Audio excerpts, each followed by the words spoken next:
the winter of 1856, 3 newborn boys were born in a secretive Quaker meeting house in southeastern Ohio, under circumstances so extraordinary that their story still stirs debate among medical professionals today.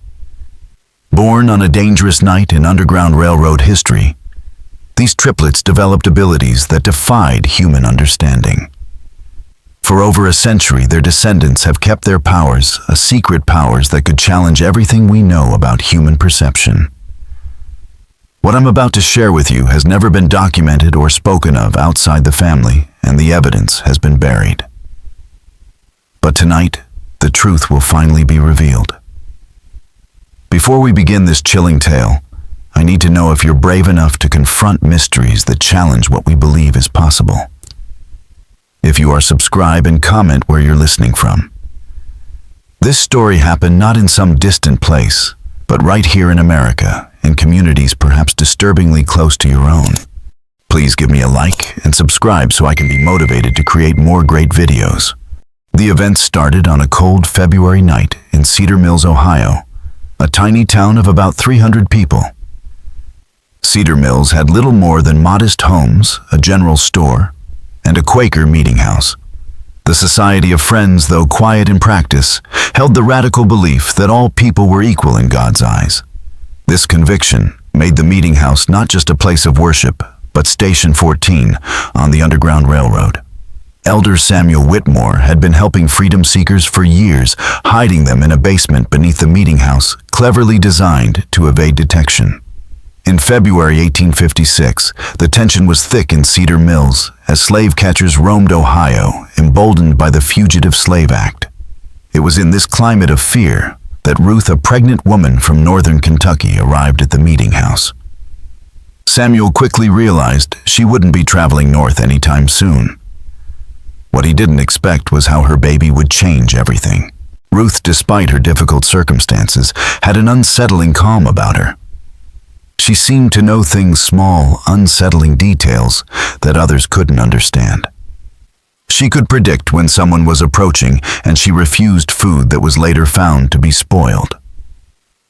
Even more eerie, Ruth would calmly contradict people's words with unsettling accuracy.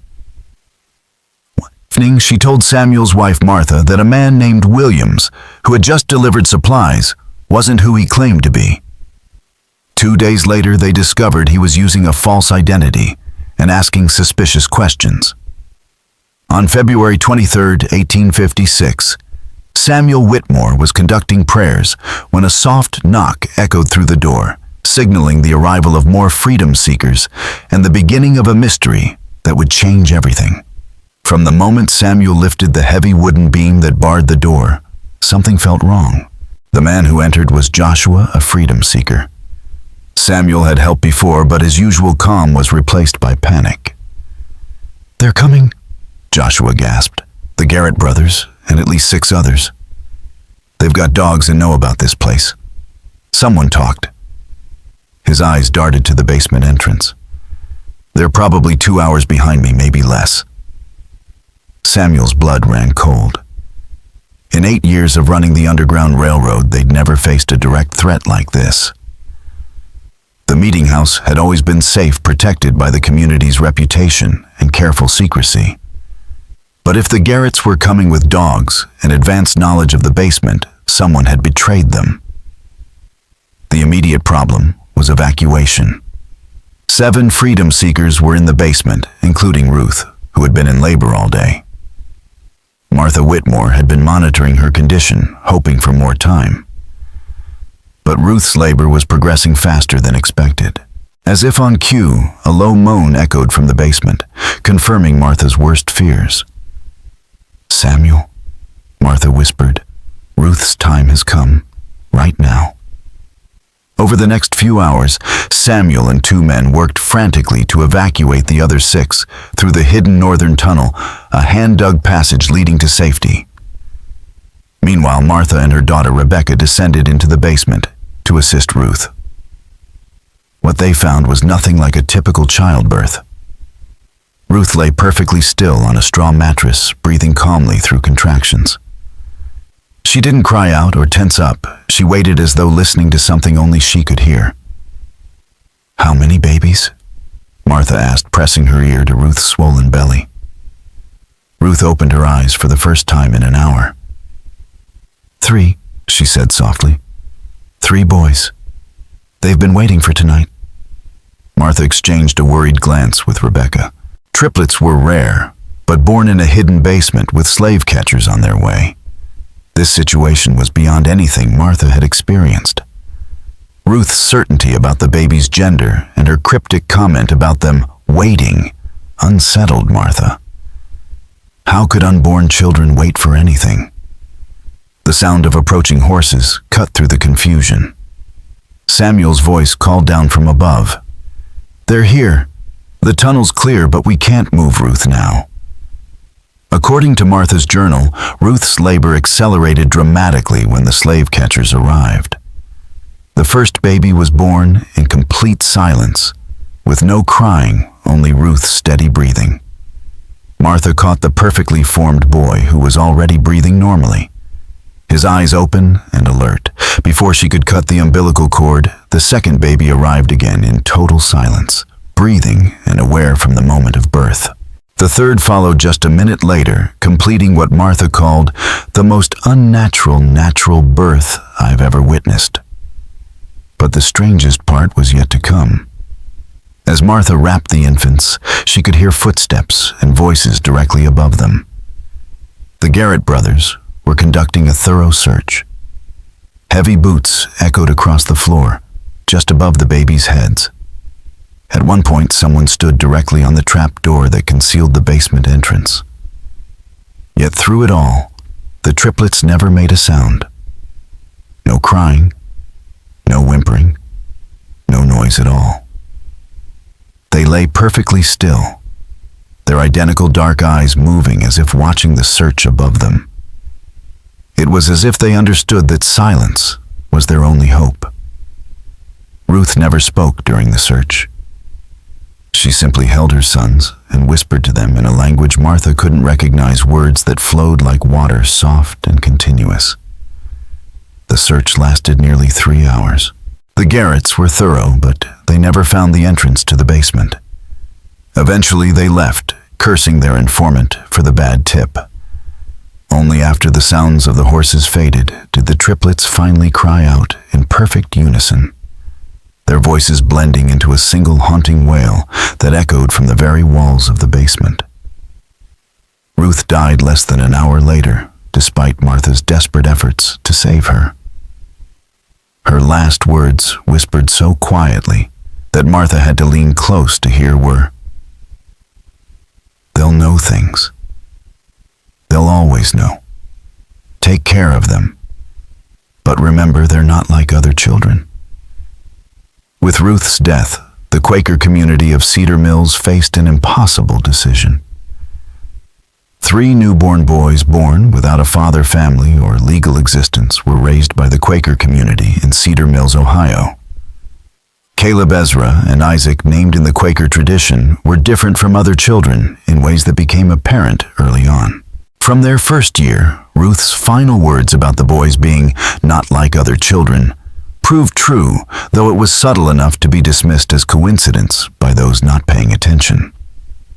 Martha Whitmore, who cared for the boys during their early years, began keeping detailed notes on their unusual behaviors. At just 6 months, the triplets would all turn their heads at exactly the same moment, often focusing on empty doorways or windows. When someone eventually appeared, it was always a person upset, angry, or hiding something. By their first birthday, it became clear that the boys could detect lies with uncanny accuracy, refusing to engage with anyone being dishonest, even about small matters. At first, this ability was seen as amusing and even helpful. But as they grew, it became apparent they could sense deeper forms of deception, hidden emotions, unspoken intentions, and concealed truths. Samuel Whitmore described their ability as if the boys could see directly into a person's heart, but it was a gift that seemed to cause them distress, as they were constantly aware of small falsehoods. The boys were particularly agitated around people hiding information about missing persons or violence. One instance involved a traveling merchant Thompson, who had visited the meeting house. The triplets became so distressed by his presence that they couldn't sleep or eat until he left.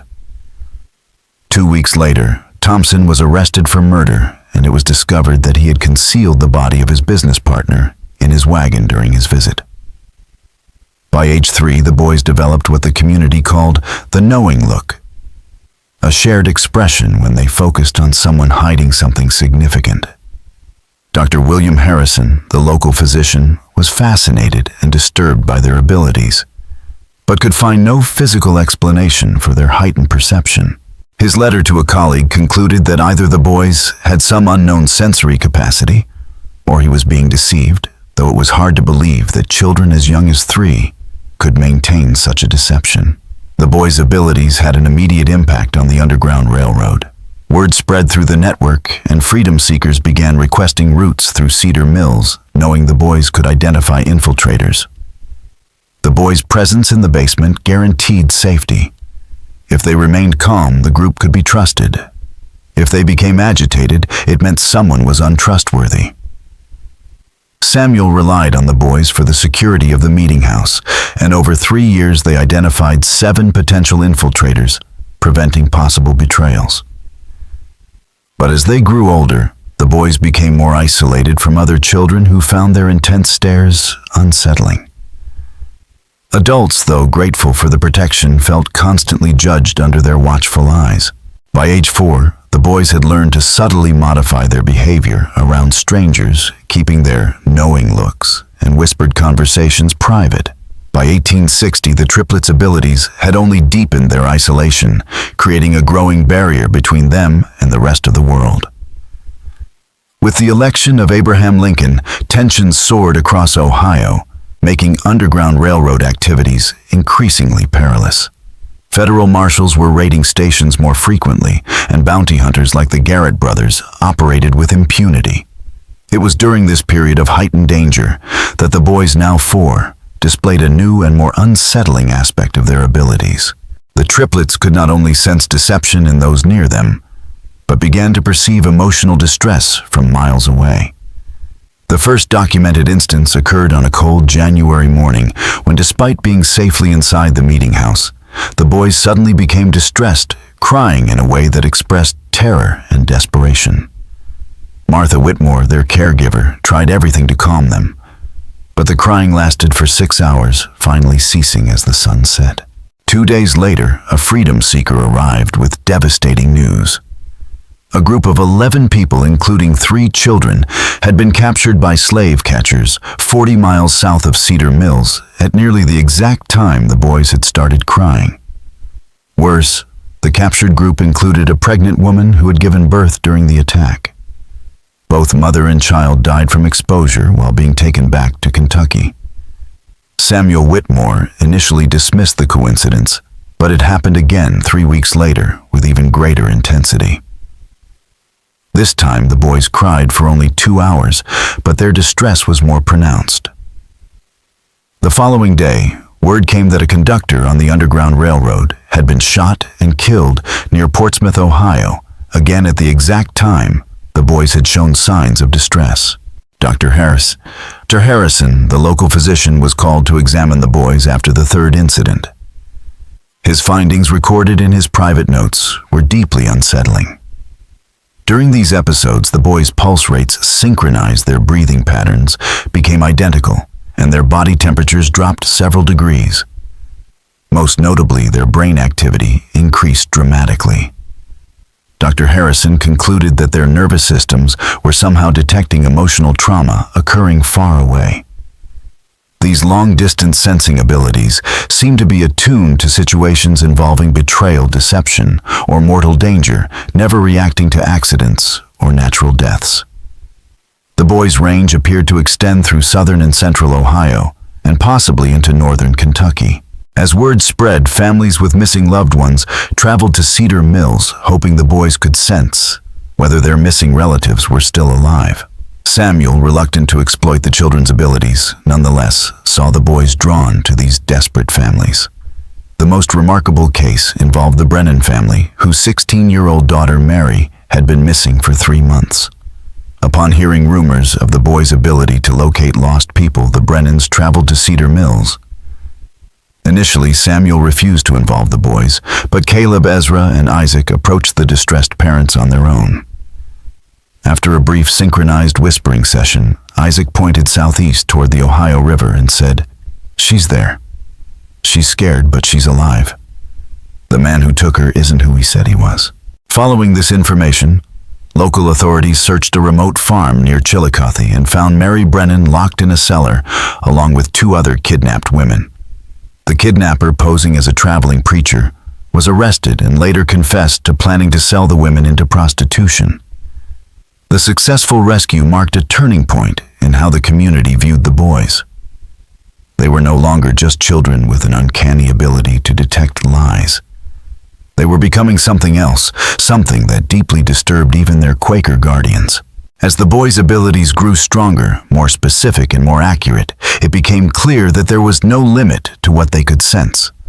But this development came at a cost. The triplets were increasingly emotionally detached, no longer engaging in typical childhood activities. The constant awareness of deception, violence, and suffering weighed heavily on them. They seldom smiled, rarely played, and often whispered in their private language. When they did interact with adults, their conversations carried a wisdom and sadness far beyond their years. Dr. Harrison, in his final notes about the boys before his death in 1862, wrote, "I fear we are witnessing the emergence of human beings who are fundamentally different from the rest of our species. Their abilities are expanding, not stabilizing, and I cannot predict what they might become capable of as they mature. These children are bearing witness to more suffering and evil than most adults encounter in a lifetime. And they are doing so without the emotional defenses that adults develop over time. I do not know what kind of men they will become, but I fear they will be men apart from all others, forever isolated by their terrible knowledge of what lies hidden in the human heart." The outbreak of the Civil War in 1861 brought new chaos to Ohio's Underground Railroad operations, but it also gave the triplets an opportunity to demonstrate the full scope of their abilities. As Union and Confederate forces moved through the border regions, the boys began reacting to military activity in ways that defied explanation. In the summer of 1861, 6-year-old Caleb, Ezra, and Isaac began showing signs of deep agitation. They would stand at the meeting house windows, staring south toward the Ohio River, their faces filled with a mature horror. When Samuel asked what troubled them, Isaac, usually the most vocal, simply said, "Too many people are going to die. So many people." 3 days later, news arrived of the devastating defeat at the Battle of Bull Run, and Samuel couldn't ignore the connection between the boys' distress and the timing.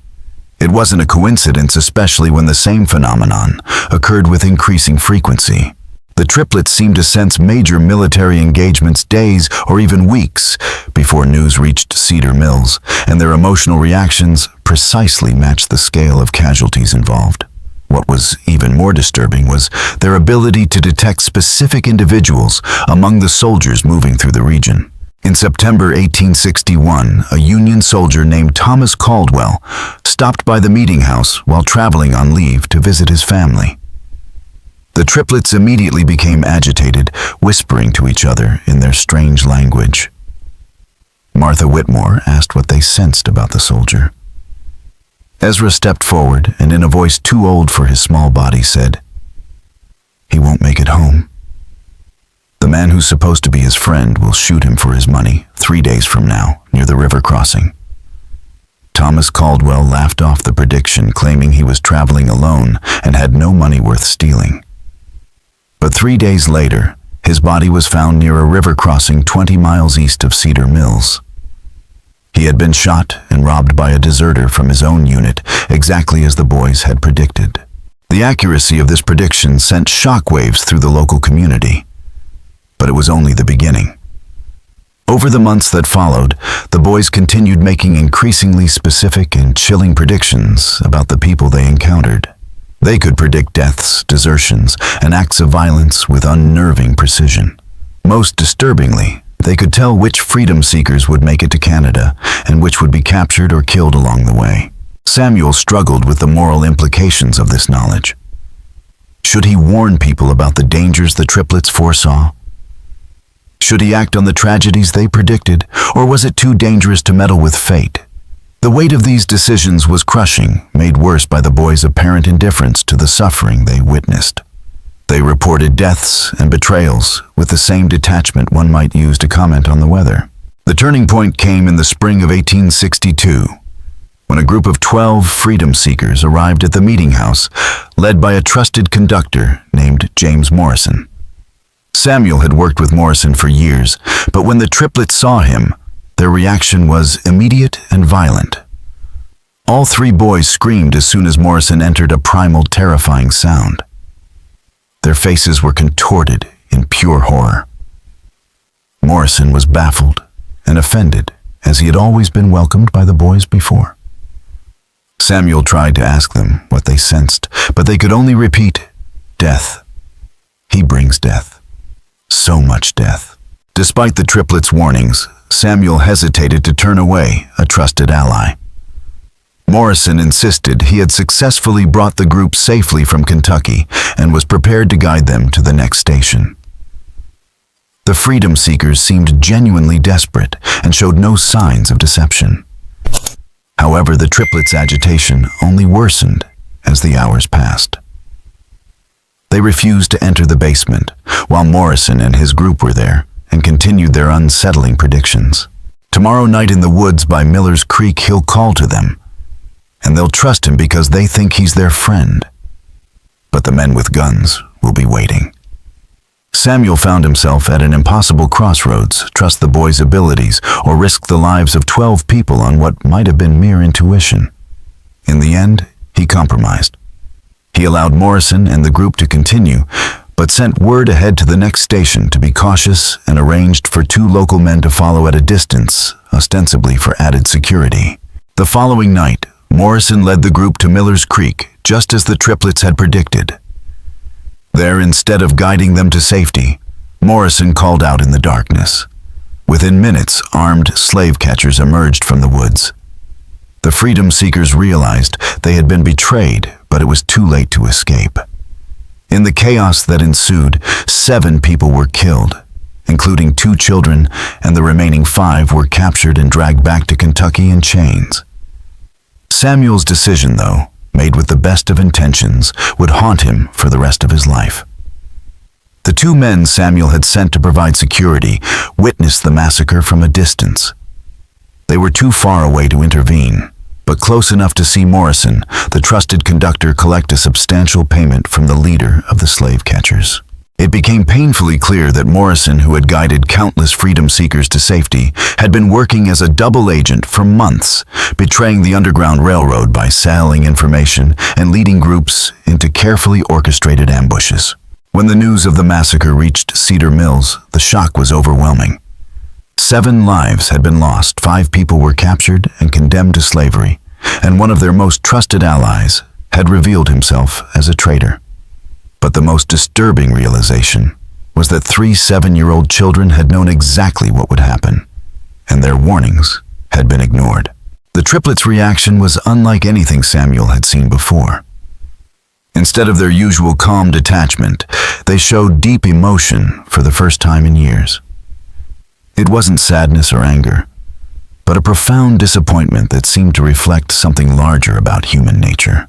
"People never listen," Isaac said softly, speaking for all 3. "They never want to believe what we can see. They think we're just children. But we've seen more death than anyone in this room. We know what people are capable of when they think no one is watching." The words hung in the air like a solemn judgment, and Samuel understood that something had shifted within them. The boys were no longer simply gifted children. They had become something else, beings who could see into the darkest parts of human nature with chilling clarity. This transformation was only the beginning.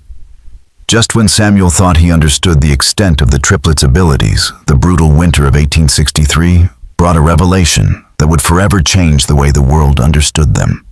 The Civil War was at its bloodiest phase, and Dr. Elizabeth Hartwell, one of Ohio's first female physicians, specializing in neurology, had been studying the boys for several months under the auspices of the Medical College of Ohio. Dr. Hartwell's interest had been piqued by reports from Dr. Harrison before his death, and she had persuaded Samuel to allow a comprehensive examination of the triplets. What Dr. Hartwell discovered would challenge everything known about human consciousness. Using the latest medical technology, she conducted tests that revealed the boys' neurological structure was unlike anything she had encountered. The triplets' brains showed unusually high activity in regions responsible for pattern recognition and emotional processing. More astonishingly, their nervous systems appeared to be in constant communication with each other. When Dr. Hartwell applied mild electrical stimulation to one boy's arm, the other two exhibited immediate physiological responses, even though they were in separate rooms. Her findings, documented in a detailed report, were so groundbreaking that they were immediately classified by military authorities and hidden from public view for over 60 years. The triplets were not merely gifted, they were fundamentally different from any human beings the world had ever known, and the implications of their abilities were far from understood. The question was no longer what they could perceive, but what they might become, and whether anyone, including the community that had raised them, would be able to survive the truth of what they truly were. During Dr. Hartwell's experiments, the boys' physiological responses to deception were unlike anything she had encountered in humans.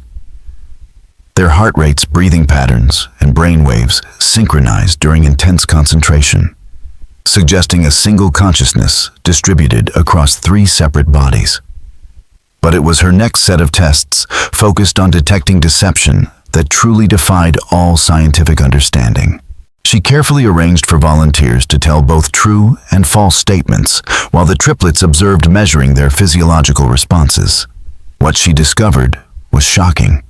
The triplets were not merely reading facial expressions or body language to detect lies, they were responding to changes in electromagnetic fields generated by the neural activity of others.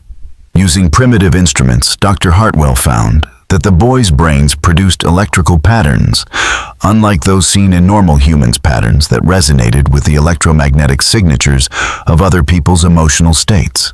Dr. Hartwell's report, which remained classified, revealed a startling conclusion. These children appear to possess a form of biological electromagnetic sensitivity that allows them to directly perceive the electrical activity of other human brains. When someone lies, experiences fear, or harbors violent intentions, their neural activity creates specific electromagnetic signatures that the boys can detect with the same accuracy that we might observe colors or hear sounds. This discovery explained not only their ability to detect deception, but also their remarkable sensitivity to emotional distress at great distances, and their uncanny accuracy in predicting violent events. They weren't supernatural beings or prophets. They were humans with sensory abilities that had evolved far beyond the norm. However, Dr. Hartwell's findings led to even more unsettling questions. If their abilities were the result of genetic mutation, what had caused such a dramatic leap in human evolution? The answer came through the examination of Ruth's preserved remains.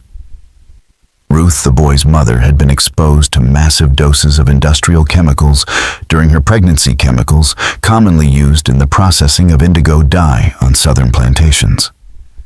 These chemicals, including mercury and lead-based pigments, had caused severe neurological damage to Ruth, but triggered unprecedented genetic changes in her children. The triplets, it seemed, were not merely a fluke of nature, but a new evolutionary step in humanity, an enhanced sensory capacity brought about by environmental factors. They represented a mutation that would normally have been lethal, but instead had created abilities that pushed human perception to new heights.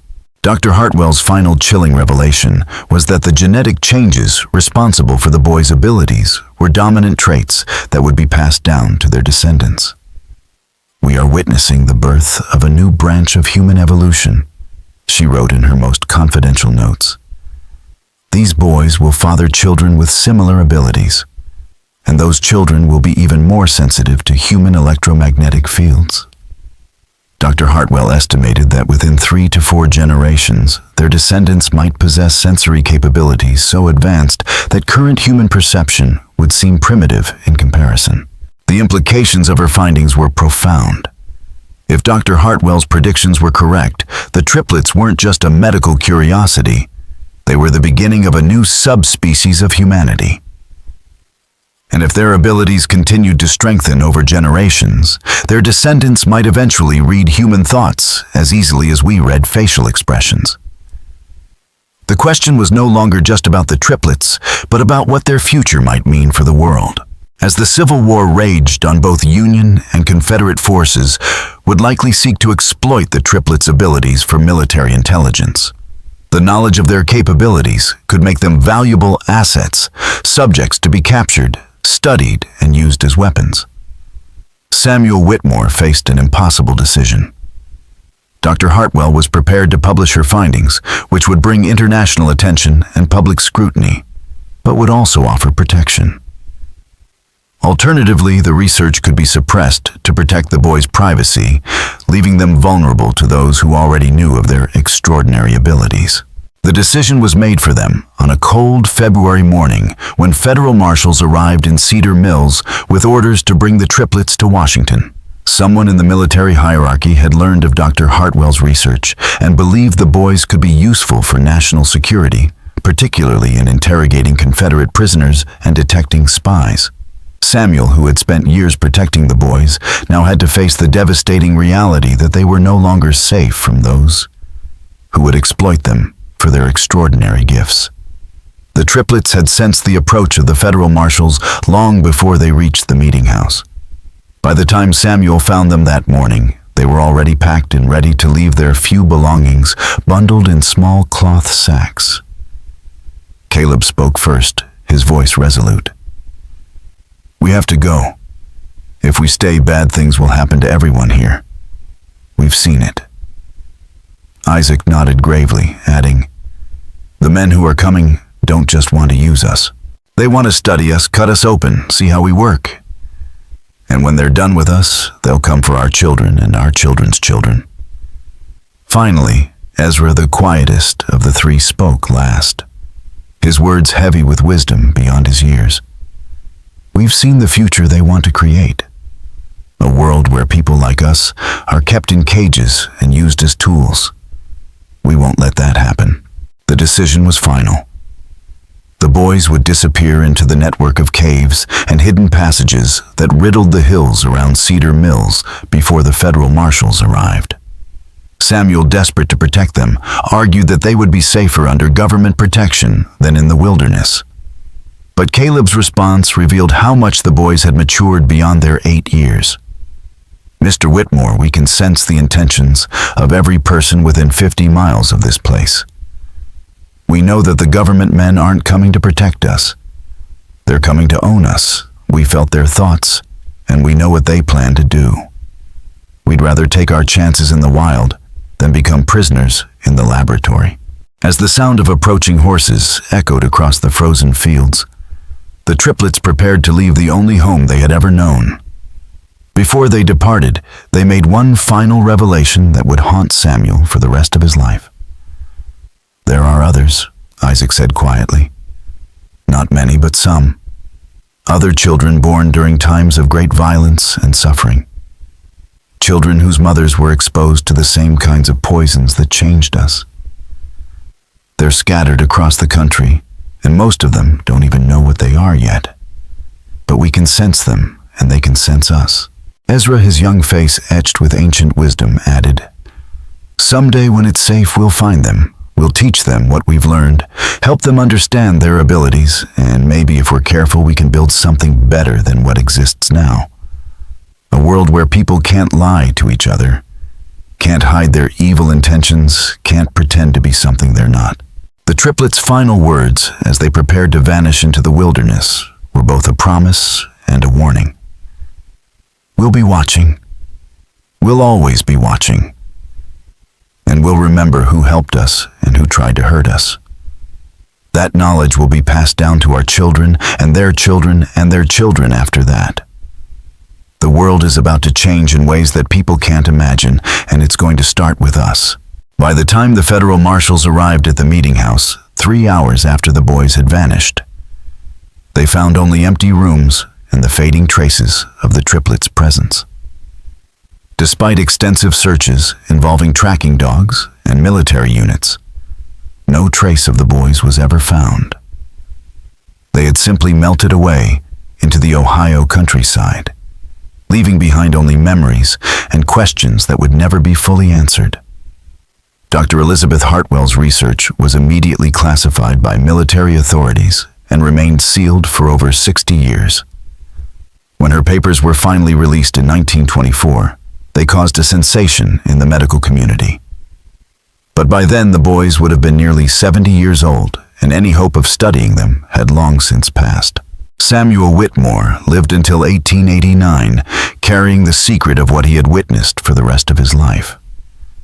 In his private papers discovered after his death, he wrote, "I have seen the future of humanity, and it both terrifies and amazes me.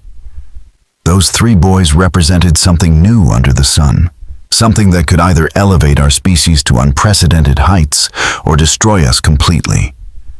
I pray that wherever they went, whatever they became, they remembered the love and kindness they received in our small community."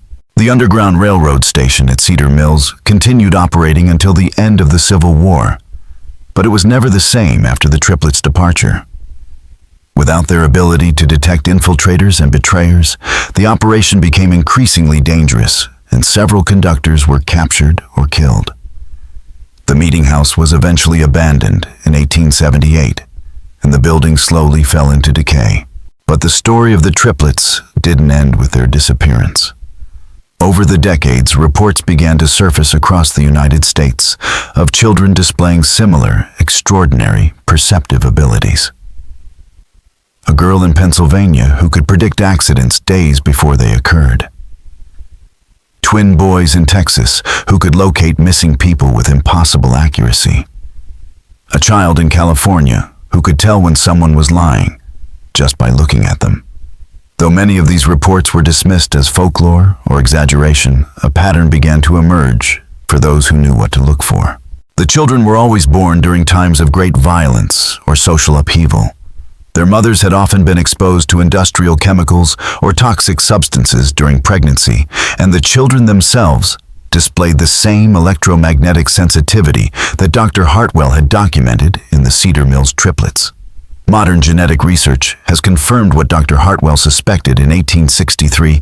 Extreme environmental stress combined with exposure to certain toxic substances can trigger rapid genetic mutations that are passed on to subsequent generations. The triplets, it seemed, had not been an isolated phenomenon, but the beginning of a larger and more profound shift in human evolution. The triplets of Cedar Mills represented one of the first documented cases of stress-induced human evolution, a phenomenon that scientists now understand as more common than once believed. Recent studies have uncovered at least 47 documented cases of individuals with enhanced electromagnetic sensitivity, born between 1850 and 1900, predominantly in areas affected by industrial pollution or military conflict. While most of these individuals lived quiet lives without developing their abilities to the extent of the Cedar Mills triplets, their genetic legacy has persisted within the American population. Dr. Sarah Chen, a neurologist at Johns Hopkins University, who has spent 2 decades researching electromagnetic sensitivity in humans, estimates that their descendants may make up as much as 0.1% of the current American population. We're looking at the emergence of a human variant with sensory capabilities our species has never had before, she explained in a 2019 interview. These people aren't telepaths or psychics. They have enhanced neural sensitivity that allows them to detect electromagnetic patterns generated by human brains. The implications of this discovery are profound for law enforcement, national security, and society. According to Dr. Sarah Chen, there may be thousands of Americans unaware of their abilities, people who can detect deception, sense hidden emotions, or locate missing persons. Most of them might dismiss their intuitive abilities as mere coincidence or luck. But for those who know what to look for, these gifts are far more than that. Perhaps most fascinating is what this research suggests about the future of human evolution. If environmental stress can trigger rapid genetic changes that enhance human perception, what other capabilities might emerge as our species faces new challenges? And if the Cedar Mills triplets' prediction holds true, that their abilities would grow stronger with each generation, what might their descendants be capable of today? The answer may be closer than we think. In 2003, during the renovation of an old farmhouse in southeastern Ohio, workers uncovered a hidden room containing documents preserved for over a century. Among them was a letter dated 1923, written in 3 different handwritings, but signed with a single name, the Children of Cedar Mills. The letter, addressed to future generations who would understand, contained detailed genealogical records showing the descendants of the 3 boys who vanished in 1863. It confirmed that the triplets had survived their disappearance, lived long lives, and fathered many children who inherited their enhanced abilities. More remarkably, the letter contained precise predictions about future events. The exact dates of both world wars, the location where the atomic bomb would be tested, the year of the moon landing, and many other events that wouldn't occur for decades after the letter was written. The letter concluded with a message that both comforts and unnerves those who have studied it. We are still here. We are still watching. We have grown in number and in ability with each passing generation, just as we promised we would. The time is coming when humanity will need the gifts we carry. And when that time arrives, we will be ready. Until then, we remain hidden, learning, growing, and preparing for the day when the world will finally be ready to accept what we represent, the next step in human evolution. The letter also included a contemporary address in Ohio and a simple instruction. When you are ready to know more, come to this place on the anniversary of our birth. We will be waiting. February 23, 2024, marked the 168th anniversary of the triplets' birth. According to local reports, more than 50 people gathered at the specified address, including researchers, descendants of Underground Railroad participants, and individuals who claim to possess similar abilities to the Cedar Mills triplets.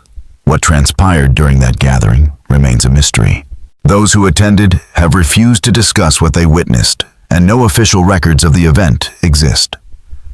But in the months following, several attendees have begun collaborating on projects related to missing persons cases, criminal investigations, and psychological research. Dr. Chen, who was among those present, has said that the legacy of the Cedar Mills triplets is far from over.